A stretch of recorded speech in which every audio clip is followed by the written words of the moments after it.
Hello दोस्तों। तो आज हम रामायण के एक ऐसे योद्धा के बारे में बात करने जा रहे हैं जिससे स्वयं राम स्वयं महादेव भी डरते थे, क्योंकि जब वो योद्धा पूजा करने बैठता था महादेव की, तब वो माला फूल नहीं बल्कि अपने सिरों को ही काट के चढ़ाता था। तो चलिए फिर जानते हैं। बट वीडियो में आगे बढ़ने से पहले मेरी एक छोटी सी रिक्वेस्ट है, वीडियो को अंत तक जरूर देखें और वीडियो को लाइक और चैनल को सब्सक्राइब जरूर कर दे।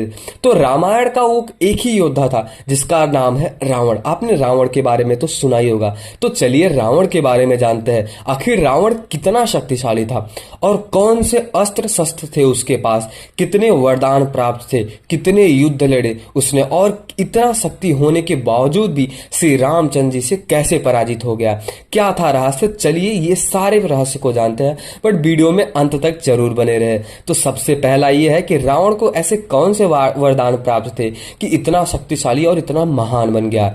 रामायण के उत्तरकांड सर्ग 10 के अनुसार रावण ने ब्रह्मा जी को प्रसन्न करने के लिए 10,000 वर्षों तक तपस्या की। ये कोई आम टाइमिंग नहीं है, 10,000 बहुत ही ज्यादा होता है, वो भी त्रेता द्वापर सतयुग में। क्योंकि इस युग में अगर कोई इंसान 10,000 वर्ष तक कोई तपस्या कर रहा है तो इसका मतलब यह है कि 2-4 युग बीत चुके हैं। तो ऐसा माना जाता है कि निराकार रहकर ही वह निरंतर 10,000 वर्ष तक तप करता रहा। हर एक 1,000 वर्ष पूर्ण होने पर वह अपने एक सिरों को काटकर उसकी आहुति दे देता था। इस प्रकार तप करते हुए उसने 9,000 वर्ष बिता दिए। ऐसा भी माना जाता है जब 10,000 पूर्ण होने गए तो उसने अपना 10वां सिर काटकर अग्नि में डालना चाहा। फिर वहां पे आते हैं ब्रह्मा जी। ब्रह्मा जी जब वहां पे प्रकट हो गए, उससे वर मांगने को बोले। रावण ने अमरता का वरदान मांगा, जिस पर ब्रह्मा जी ने कहा पूरा अमृत तो तुम्हें तो नहीं मिल सकता, तुम कुछ और भी मांग सकते हो। तब दशानन ने मांगा कि गरुड़, सर्प, यज्ञ, दैत्य, दानव, राक्षस और यहाँ तक कि देवताओं से सदा के लिए मुझे अवध्य कर दे। इसका मतलब यही है कि ना उसे गंधर्व, ना उसे सर्प, यज्ञ, दैत्य, दानव, राक्षस या फिर देवता भी उसको ना मार सके, इसकी वो वरदान मांग लिया। अब ऐसा माना जाता है कि इसके अतिरिक्त अन्य प्राणियों की मुझे चिंता नहीं है और मनुष्य आदि को मैं तिनके के समान समझता हूं, क्योंकि रावण तो इतना शक्तिशाली था। आप समझ ही सकते हैं कि अगर वो 10,000 वर्ष तक किसी की तपस्या कर सकता है तो उसके लिए कोई आम इंसान तो बहुत ही ज्यादा छोटे होंगे।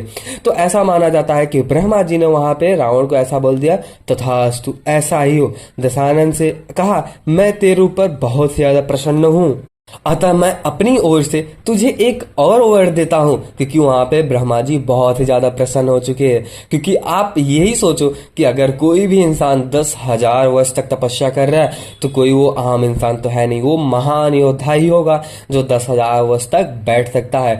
10,000 वर्ष तक बैठने के साथ ही साथ उसने 9,000 वर्ष तक तपस्या की। 10वां हजार वर्ष जब आया उसने अपने 10 सिरों को काट के चढ़ा दिया। अब ऐसा कहा जाता है कि जिन अपने सिरों को तूने काट कर अग्नि में भी डाल दिया है वे सिर वापस से बढ़ जाएंगे। और एक और भी दुर्लभ वर मैं तुम्हें देता हूं, जिस समय तू जैसा रूप धारण करना चाहेगा वैसा ही तेरा रूप हो जाएगा।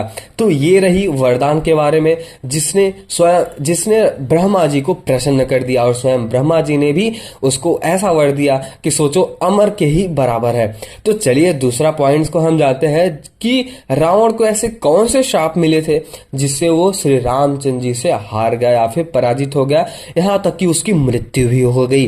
तो चलिए फिर शुरू करते हैं, बस वीडियो में अंत तक जरूर बने रहे। रावण को कई श्राप मिले थे, जैसा कि आप भी जानते हैं। उनमें से प्रमुख था जब रावण ने अपनी ही बहू समान रंभा यानी कि कुबेर के बेटे नल कुबेर की पत्नी का बलात्कार किया था।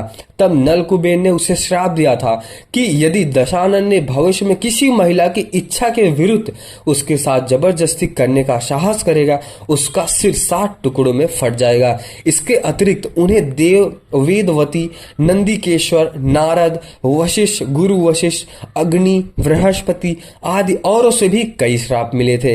ये तो है रावण के ऐसे श्राप ऐसे श्राप जो रावण को जो रावण की मृत्यु की ओर लेके आए हैं। तो चलिए फिर जानते हैं दूसरे पॉइंट को, रावण को लंका कैसे प्राप्त हुई। चलिए फिर जानते हैं, क्योंकि रावण की लंका ऐसी थी कि उसमें अगर वो कोई जाता है तो वो सोचो मर लिया, क्योंकि वो सोने की लंका थी, कोई आम लंका तो नहीं थी।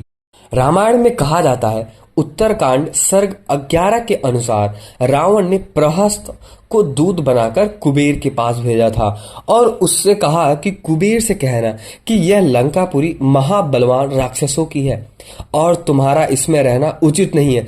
तत्पश्चात कुबेर ने अपने पिता महर्षि विश्रवा के पास गए और उन्होंने कुबेर को समस्या से, जब से रावण को वर मिला था तब से वह बड़ा दुष्ट वृद्धि हो गया था, अतएव अब तुम लंका छोड़ के कैलाश पर्वत में बसो और वहां अपने लिए पूरी बना दो।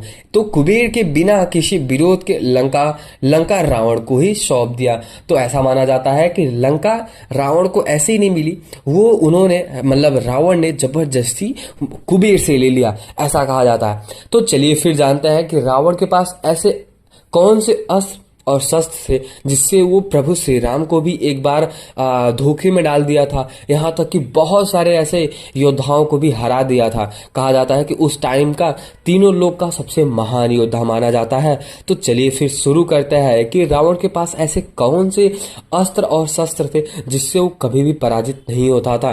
तो लेकिन वो श्री रामचंद्र जी से कैसे पराजित हो गया, चलिए फिर ये जानते हैं।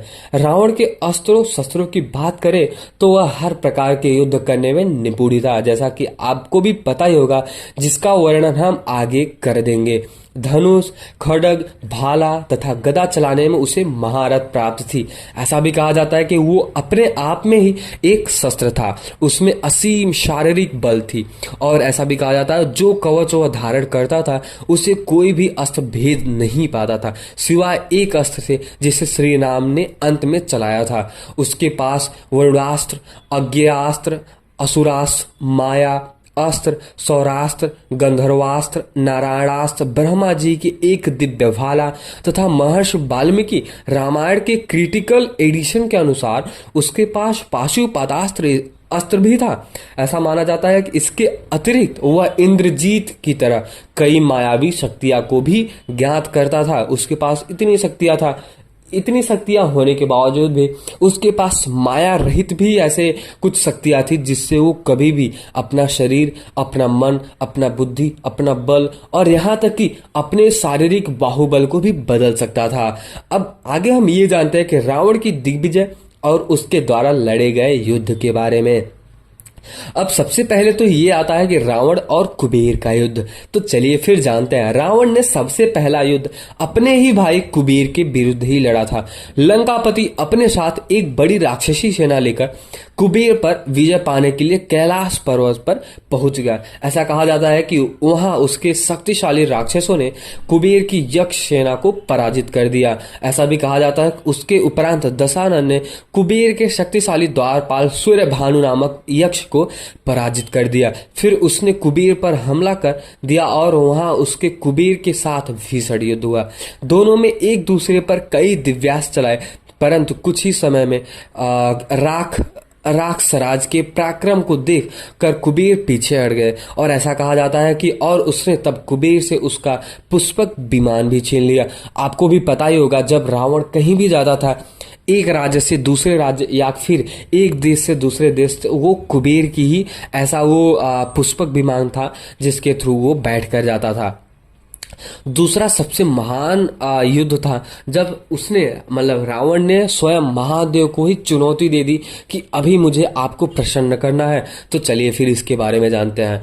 कुबेर पर विजय प्राप्त करने के उपरांत रावण भगवान शिव के निवास स्थान पर पहुंच गया। अब अपने रास्तों में रुकावट देख कर उसने तुरंत ही अपनी भुजाएं पर्वत के नीचे घुसेड़ दी और वह पर्वत को उठाने लगा। तब वह पर्वत कांपने लगा अथवा हिलकर जब महादेव ने के बिना किसी प्रयास के अपने पैर के अंगूठे से उस पर्वत को दबा दिया। पर्वत के दबते ही रावण की भुजाएं पिचक गई, ऐसा भी कहा जाता है, और वह जोर जोर से चिल्लाने लगा। उसके उस चिल्लाने और चीखने के से तीनों लोग थरथरा उठे थे। अब ऐसा भी माना जाता है तब रावण ने सामवेद के विविध मंत्रों से भगवान शिव की स्तुति की जिससे भगवान शिव प्रसन्न हो गए, क्योंकि अपने जो भगवान शिव है वो बहुत ही भोले और बहुत ही सुंदर हैं, क्योंकि उनकी जो मन है, उनकी जो शारीरिक है वो बहुत ही मनयानी है, मतलब बहुत ही मन चाहने वाली है। अब इससे भगवान शिव प्रसन्न तो हो गए और उसके भुजाएं भी निकाल दी और उसे वह स्वरूप चंद्रहास तलवार भी दी। यह वृतांत दर्शाता है कि रावण के शरीर और उसके भुजाओं में कितना बल था, जहां स्वयं भगवान शिव विराजमान थे। चाहे थोड़ा सा ही सही, परंतु उस पर्वत को उठा लेना कोई छोटी बात नहीं। तो चलिए फिर वीडियो को अभी यहीं पे ख़त्म करते हैं, और वीडियो अगर आपको पसंद आई हो तो वीडियो को लाइक और चैनल को सब्सक्राइब जरूर कर देना, और अपने दोस्तों और अपने घर परिवार वालों को ये वीडियो जरूर शेयर करना, क्योंकि रावण एक ऐसा महान योद्धा था जिसने स्वयं से राम को भी चुनौती दे दी थी। यहाँ तक कि राम को चुनौती देने के साथ ही साथ उसने कई ऐसे युद्ध भी थे जिससे वो जीत के आया था। तीनों लोक का वो राजा भी माना जाता था, यहाँ तक कि उसको लंका का भी राजा कहा जाता था। तो चलिए फिर वीडियो को एंड करते हैं। वीडियो को लाइक और चैनल को सब्सक्राइब जरूर कर देना।